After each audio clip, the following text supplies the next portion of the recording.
1. Liftoff. We have a liftoff.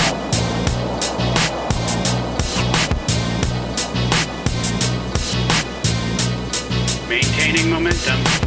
Digital systems are all around us, playing an ever-increasing role in how we work and interact. But as our online ecosystem becomes even more complex and our digital needs become even more intricate, how do we set ourselves up for success? Does every company need an army of software coding experts to create the customized digital functionality your organization needs? Well, not with the advent of no-code platforms. If anything, navigating this whole process has just gotten easier. So let's talk about it.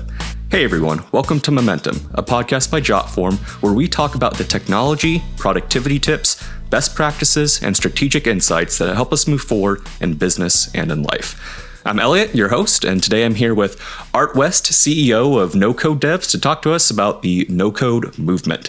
Welcome to the show, Art. It's great to have you. Yeah, thank you, Elliot. Thanks for having me. Yeah, excited to have you on. I think we maybe start today by painting the broad picture. I imagine a lot of our listeners are familiar with the term no-code, since this is a Jotform podcast and Jotform itself is a no-code tool. But there's really a lot to discuss and unpack in this space. So maybe first tell us a bit about yourself and your background with NoCodeDevs before we dive into what no-code really means and what it entails for industries around the world. Yeah, for sure. I'm a project manager by trade, and I've been working with no code and automation tools for the past probably 3 or 4 years to help automate and streamline certain processes within my job. Sometime last year, I sort of walked into the no code community in the no code space, and I sort of had this aha moment because what I was doing, in my day job really lined up with what I was seeing in the no-code space, this sort of process automation and app building without software and programming language. So I thought, this is really great. I'm going to sort of get into this community and start to immerse myself in what's going on in the no-code space, and just really never look back from there. The tools that started to come to life in the no-code space were very much in parallel to the things that I needed to solve in my day job, and just with the growth of the tools, it was really critical to stay abreast of everything that was happening in the space. So I started to aggregate the tools and build this community all around no code. So it's really just an organic process for you. It sounds like sort of solving a real world thing that you were dealing with. And NoCodeDevs is really, it's cool to see how fast it's grown, especially like your Twitter following has just blown up. It's a really cool platform. So that's interesting. It's not necessarily something you set out from the onset to accomplish, but it just came as part of your duties. So I think that speaks to the practicality of no-code tools in general, which brings us to, I guess, the broad question of, what is no code for someone who's maybe listening to this and is like, okay, I've heard of it, but like, what does this mean? It's been described, I've heard it described as a movement, the no code movement. When did it all become popularized, and why?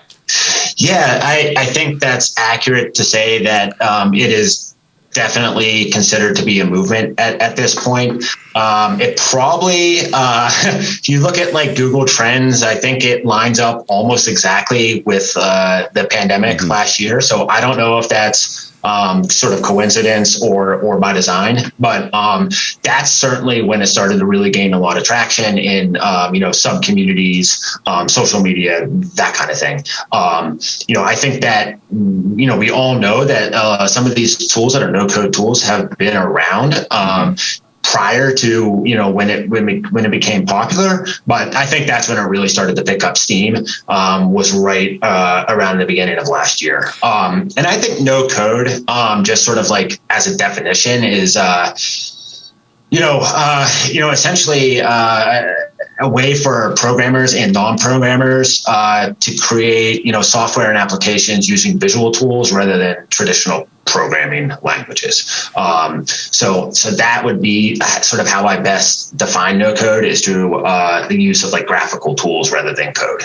Sure. And then you can get people to create these processes, digitally without the extensive knowledge, obviously, of coding and everything that comes along with that. What would you say? You mentioned, there were no code tools out there before it really became popular. What would you say is one of the first real big names to break through the no code space that a lot of people would recognize? Yeah, I mean, there's a bunch. I think, when you hear no code, a lot of people would just default to Bubble and Webflow. Those are sort of like the big two on sort of like the design and the backend side. But there's other big name tools on the automation like Zapier or Integromat, Glide as well. I think sort of all of these companies had been around prior to the no code movement, quote unquote. But they really started to break out in the sense that the tools became more robust, and their marketing efforts into the no-code community started to emerge around that same time. Sure. And it's really, look at Jotform. We started in 2006 and we're obviously a no-code tool. We definitely weren't the first per se, but I think that was a time period when public interest just hadn't really latched on to what no code can unlock and really its implications for businesses across the world, which is cool. There's also another movement I've heard of. Maybe you could explain more. It's called low code. I would imagine it's pretty intuitive, but what's the difference between no code and low code, and what's sort of the divide between those two? Yeah, so, no code is really just using, and to your point, it is pretty obvious, but like no code is just really just using graphical tools, graphical user interfaces to build whatever you're building, whether it be, an app, a website or some sort of automation. And low code is, maybe a hybrid of that where you build some graphical user interface on the front end. But you need to actually write some code to connect the front end and the back end. So that would be, considered a low code tool, is where you're actually like, the user is actually typing and writing original code. I think that's really where you get the low code. And then versus full code, obviously, where you from start to scratch, soup to nuts, you're writing all the code for an application. Right. Yeah. So as it sounds, low code obviously has a little bit of it. I know there's even, some minimal coding connotations even with no code tools, which we'll go into, like you can copy and paste HTML or CSS, all that sort of stuff. We'll go into some of that, but the primary difference just being low code obviously requires at least a minimal amount of some sort of coding understanding. I guess who really is this no code movement for? Who does it benefit? What companies leverage the power that no code unlocks the most? Is it only sort of a tech startup? Are there certain industries that seem to cater to what no code does, or who would you say no code is for, broadly speaking? Yeah, I think no code is for everyone. It started very much in the founder startup space, the maker space. And I think it's just taken sort of a natural progression, a little bit more towards SMBs now, and, we're moving towards enterprise. But I really think that the no code space can be useful for anyone, whether you're a startup or a nonprofit or an employee within an organization. I think that it probably would be fair to say that Jotform, uses no-code tools within their workspace for internal tools and processes. So I think that there's a lot of use cases, and I'd be curious to hear if you guys, how you use no-code, low-code tools or workflows or automations within the organization to improve processes. No, 100%. I think you hit on a couple good points there. The first of which being, before I addressed your last question, is I think the term no code, people usually affiliate it with tech. Only tech companies need no code tools, like all this sort of stuff, because it's sort of in the same ecosystem that we affiliate it with. But a lot of tools that I think people use, they might not even realize they're defined as no-code tools. Like you might think, oh, Jotform, just an online form builder. Like you're using a no-code tool, and as silly as it sounds, some people might not actually attach the vernacular of no code to all the tools and platforms that people use these days. So no code is not just for technology companies, or if you're, on the breaking point of some digital spectrum. It is really for everyone, because pretty much everyone needs these online functionalities. And kind of to your point, we've talked actually on this podcast before about all the tools and platforms and systems that we use internally, from Trello to Asana to these other, and I know like our developers in Turkey, they use a lot of tools that are probably more in the low code spectrum, in addition to obviously full code. And we support a lot of the integrations with so many of these platforms as well.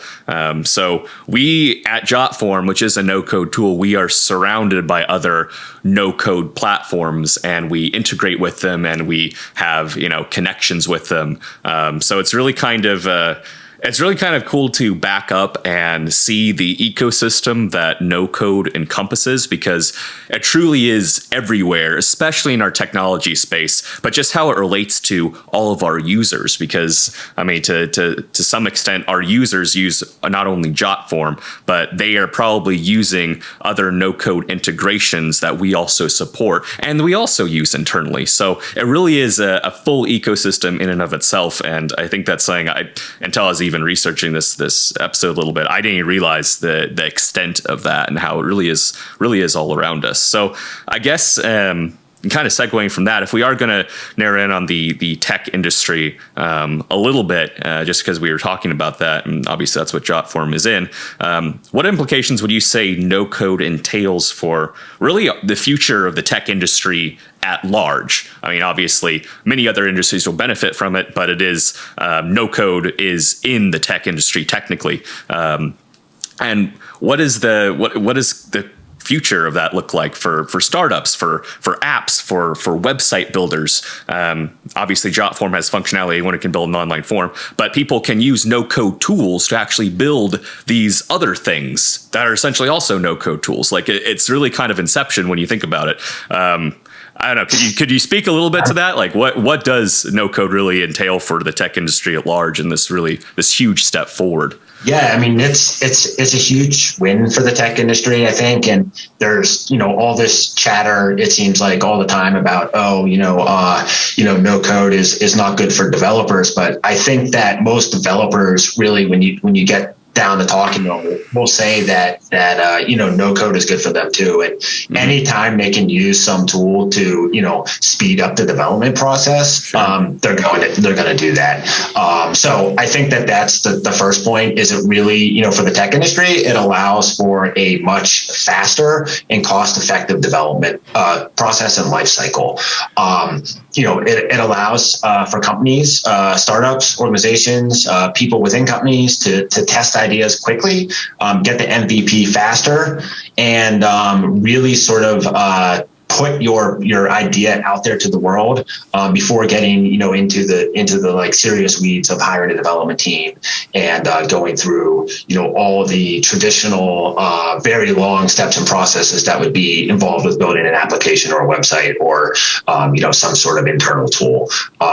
Furthermore, I think it really empowers employees within organizations that have creative ideas to implement their ideas for that organization, whereas before, they might have to submit their idea for some sort of workflow improvement to a development team who would then, put it in some queue. I think now that's totally flipped the switch, and employees can actually build out their workflows and then, offer that solution to their team or their group that they work with. So I think that it just opens a ton of doors for everyone in the startup industry, and it really places the power back to the people, and allows, non-technical people to implement their creative ideas and, their processes. So I think it's great. No, that's you make several excellent points there. I think I sort of view it as almost a reframe of what you said. No code breaks down a lot of barriers that I think existed between the creative outlets and the technical execution. Right?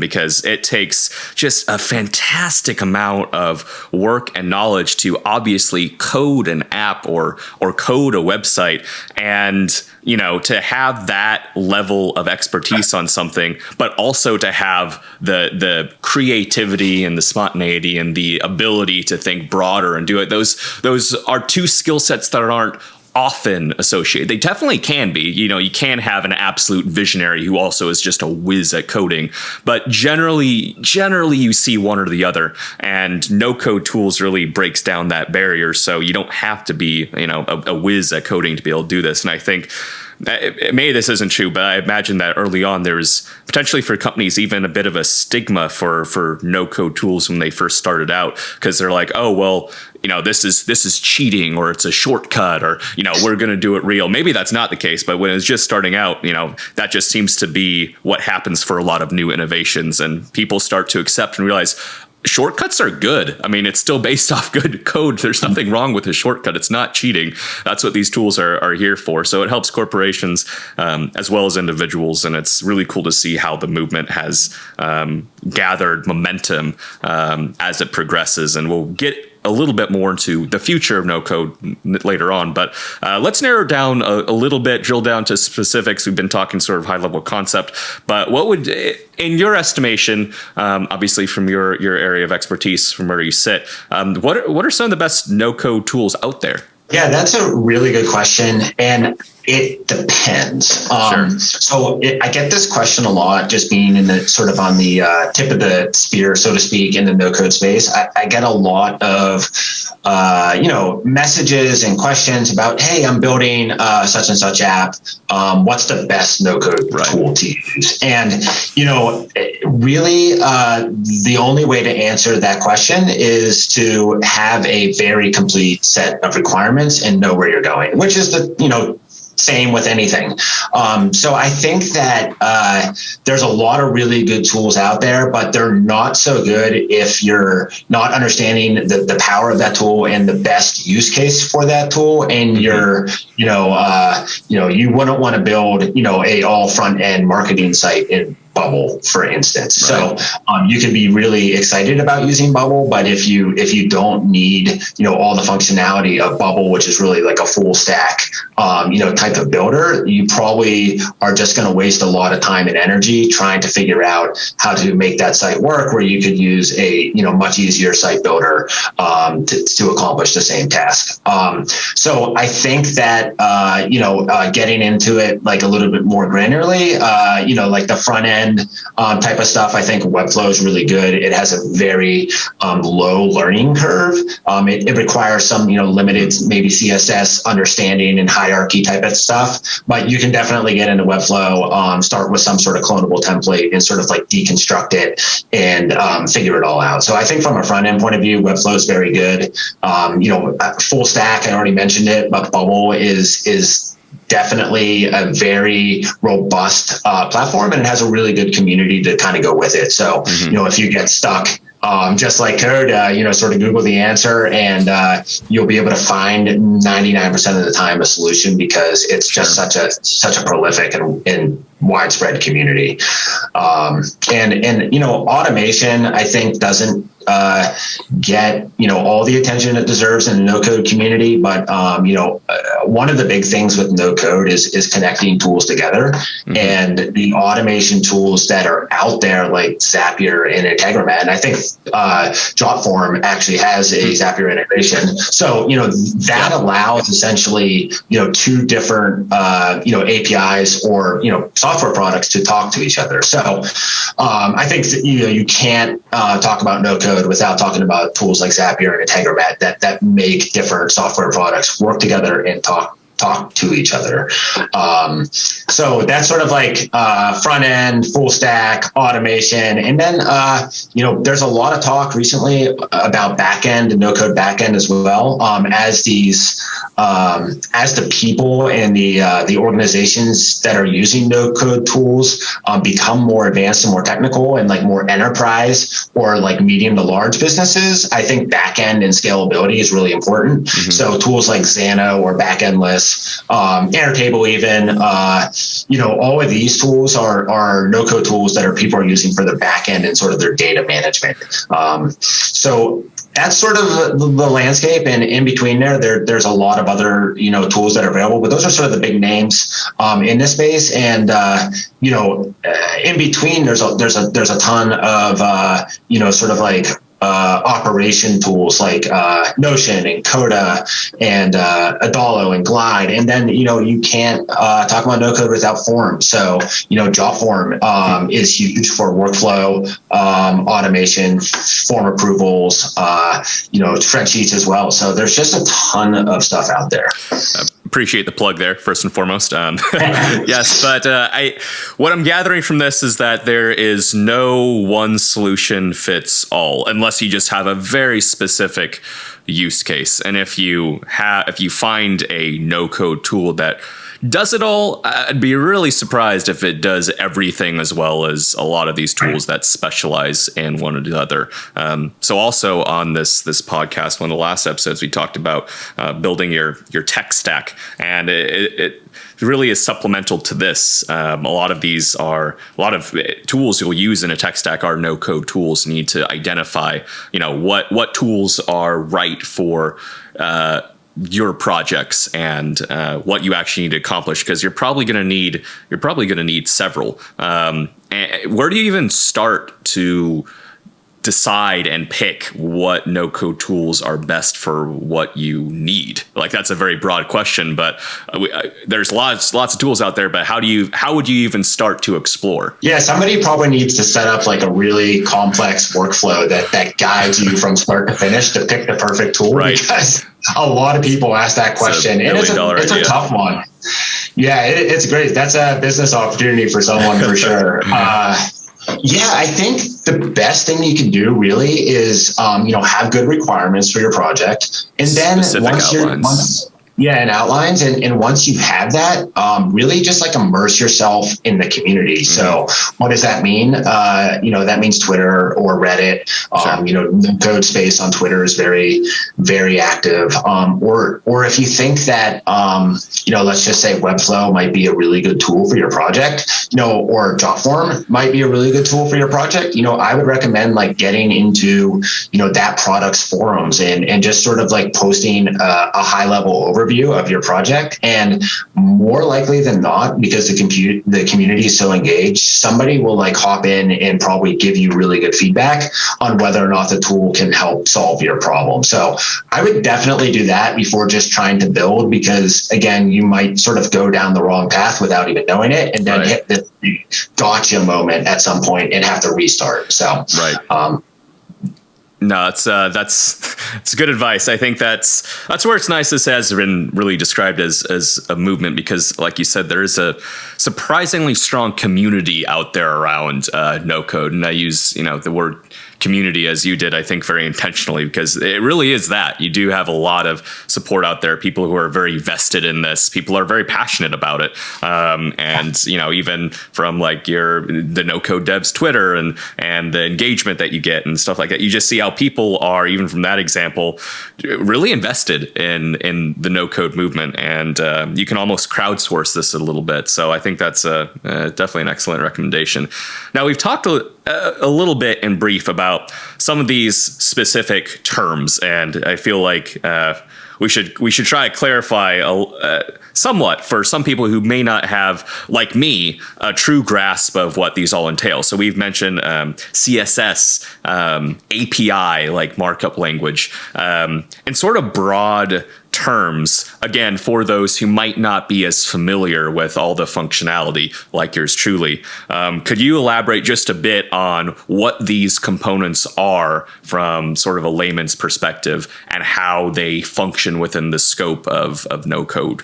Yeah, for sure. And I think that, if there's been any pushback on the term no code, which I think that there has, maybe it's more just from the development community. But, the reason that the term is a little bit, even though it's really good because it's brought a community together, the term is a little bit unsavory because, it's really not the truth. There is code behind no code. So I think that for that reason, it's really important, to understand just sort of what's behind the curtain when you're moving around all these like blocks. You have to understand that if you're, moving a block, that the CSS behind that would help with the design. And if you're talking to, another software product, if you're connecting, Jotform and Webflow, you would, want to understand that it's an API that's connecting those two products. Gotcha. That type of thing. So I think it's really good to just know what those sort of terms mean and how they work. So you have a foundation and an understanding. But then, I think that it's also useful to just scratch the surface a little bit of maybe what CSS is, because most of these tools, whether it's Jotform or, Webflow, allow you often to actually, change the look and feel of the product by editing the CSS directly. So I think you can do that in Jotform forms. You can do it in most of these no-code products. So yes, it's sort of like is a gray area between no code and code, but I think that they're important and they shouldn't just sort of be ignored because often you'll need them to sort of like put the final touches on your product. Yeah, and to really unlock its full potential, because we've definitely done videos at Jotform, and we have support guide forums on how you can use CSS to really unlock even more of what Jotform can do and really customize it to what you need to. And it's normally pretty easy information to find if you are looking to do some level of customization or put some tweaks on it, and you're looking for something specific. Generally, it's at least I've found it's pretty easy to find, even if you maybe don't have a super in-depth knowledge of it yourself. But no, I think that's good texture for sort of understanding the community. I don't think I realized that there's a little bit of unsavoriness in the association of no code, but it totally makes sense if you think about it. Because I mean, there's a little bit of coding, Let's be honest, if you're really gonna do it right. Yeah, it's still all about breaking down barriers and getting people, educated and sort of empowering them to take the next step. So I think, on that note, I guess I'd put to you, what do you envision the future of no code looking like? Like what's the limit for it? What are some things that's still being held back by now that could be removed? What's the next step? Like, where I feel like we're just tapping in and unlocking this really powerful concept. And where do you see that eventually leading? Yeah, so I think that this gets talked about a lot, and as the space grows and the landscape shifts from sort of like the solo founder startup one person companies to the larger medium to large size organizations, a lot of the frustration that people are running into right now is when you get to that level, you often have small to large teams working on some sort of product.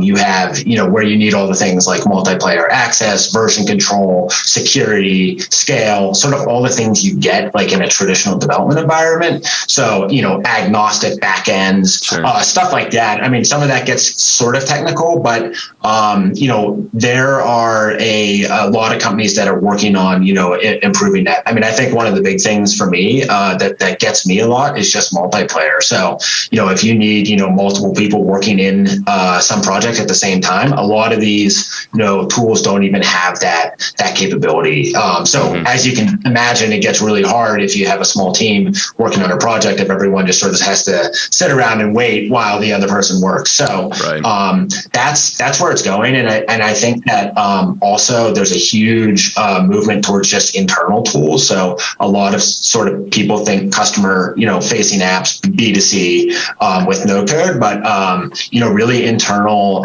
tools are really becoming popular in the no code space. Yeah. No, that makes a lot of sense. And who knows where that will lead, right? It's kind of exciting to think about, 10, 20, 30, 40 years down the line? What new tool is going to be created that really makes a lot of these even obsolete? It's it's just a lot of untapped potential, I think. And let's say someone is very enticed and excited by the idea of no code and basically wants to get involved, engaged, or just learn more about it.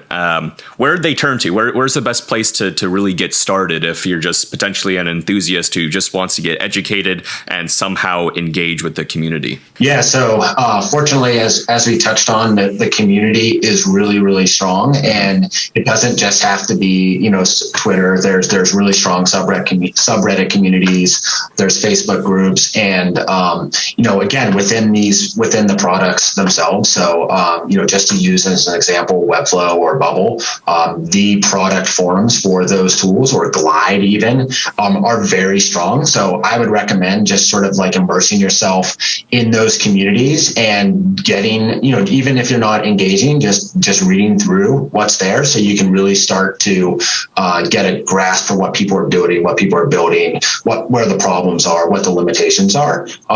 Also, Twitter, of course, like I mentioned, YouTube, any of the sort of major players, company YouTube channels are really, really great. A lot of them break it down, by playlist, or by, specific topics, so that you can sort of niche into exactly what you're interested in. Mm-hmm. So, that's a really good, sort of source of information. And, of course, follow NoCodeDevs. We post and aggregate videos. So, we do that. But there's also like a lot of really good communities out there, no code founders, and you can find them if you start looking, just by, an internet search.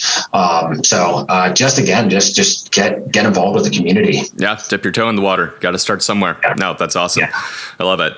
Most of the things that I sort of had jotted down that I want to discuss today. Is there anything I've sort of missed here? Any last tidbits of wisdom? Any last things you'd like to hit on? Totally fine if not, but I don't know if I feel like this is pretty all encompassing, but was there anything else? Yeah, no, I think it was. We definitely covered a lot of really interesting topics here. And, one thing that I like to reiterate is just because it's no code, doesn't mean, it's no work. I think it's really important to. It's a good slogan. Reiterate that, because if you don't properly plan and hash out your requirements prior to launching your project, you're likely going to run into some of the same barriers that you would hit on a traditional development side. So I think it's really important to be strategic and intentional when you're building with no code, whether it's customer facing or internal, and do your research. The space is moving so quickly that it's really important to understand the history of the company that you're working with, and also the support and community that goes along with it. So choose the right tools and get involved with the community and ask questions before you start, because you want to make sure that you're using a product that'll grow with you and work with you in 5 years.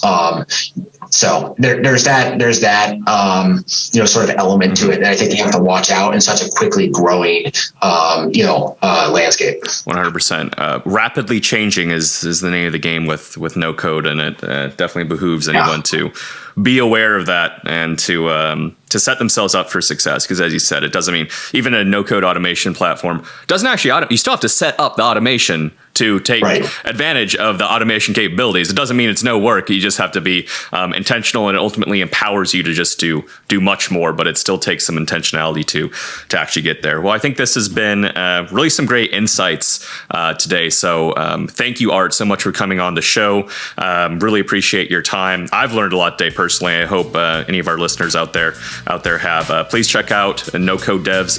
It's really awesome. Great Twitter page.